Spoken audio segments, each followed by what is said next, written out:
കൊങ്കൺ റെയിൽവേയുടെ പാത ഇരട്ടിപ്പിക്കൽ ജോലി പൂർത്തിയായാൽ അതിന്റെ കൂടുതൽ നേട്ടം കേരളത്തിലെ യാത്രക്കാർക്കും വ്യവസായികൾക്കും ആയിരിക്കും. മൺസൂൺ സമയത്തെ മണ്ണിടിച്ചിൽ കൊണ്ട് കേരളത്തിലേക്ക് സർവീസ് നടത്തുന്ന ട്രെയിനുകൾ മണിക്കൂറുകൾ വൈകുന്നത് പാത ഇരട്ടിപ്പിക്കുന്നതോടെ ഒഴിവാക്കാനാകും. മാത്രമല്ല, ഇതോടെ കൊങ്കൺ വഴി നടത്തുന്ന ചരക്ക് നീക്കം മംഗലാപുരത്ത് നിന്ന് കൊച്ചിയിലേക്ക് നീട്ടാനാകുമെന്ന പ്രതീക്ഷയിലാണ് വ്യവസായ ലോകം. 2013 കോഴിക്കോട് സന്ദർശനം നടത്തിയ അന്നത്തെ റെയിൽവേ മന്ത്രി പവൻകുമാർ ബൻസലിന് നൽകിയ നിവേദനത്തിലാണ് കൊങ്കൺ പാത ഇരട്ടിപ്പിക്കുന്ന കാര്യം ആവശ്യപ്പെട്ടത്.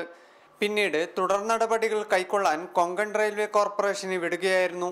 ഇത് പ്രകാരം തോക്കൂർ മുതൽ ബൈന്ദൂർ വരെ 112 കിലോമീറ്ററും റോഹ മുതൽ കരന്നാടി വരെ 63 കിലോമീറ്ററുമാണ് സർവേ നടപടികൾ നടത്തിയത്. ഉത്തരേന്ത്യയിൽ നിന്നും ഏറ്റവും കൂടുതൽ ട്രെയിനുകൾ കേരളത്തിലെത്തുന്നത് കൊങ്കൺ വഴിയാണ്. മൺസൂൺ കാലത്ത് ഈ ഒറ്റപ്പാതയിൽ മണ്ണിടിഞ്ഞാൽ പാത പുനഃസ്ഥാപിക്കുന്നതുവരെ ട്രെയിനുകൾ പിടിച്ചിടേണ്ട അവസ്ഥയാണുള്ളത്. എന്നാൽ പാത ഇരട്ടിപ്പിച്ചാൽ അധിക പാത ഉപയോഗിച്ച് കേരളത്തിലേക്ക് കടന്നു വരുന്ന ട്രെയിനുകൾക്ക് കൃത്യസമയം പാലിക്കാനാകും. ഒരു ബുദ്ധിമുട്ട് അവിടെയുള്ള എന്താണെന്ന് വെച്ച് കഴിഞ്ഞാൽ അവിടെ ടണലുകളുണ്ട്, പൂർണ്ണമായ ഡബിളിങ്ങിന് പ്രയാസം വരും. അപ്പോൾ ഞങ്ങൾ പാച്ച് ഡബിളിങ് ആവശ്യപ്പെട്ടു. അത് അനുവദിച്ചിട്ടുള്ള ഉത്തരവ് കഴിഞ്ഞ ദിവസം.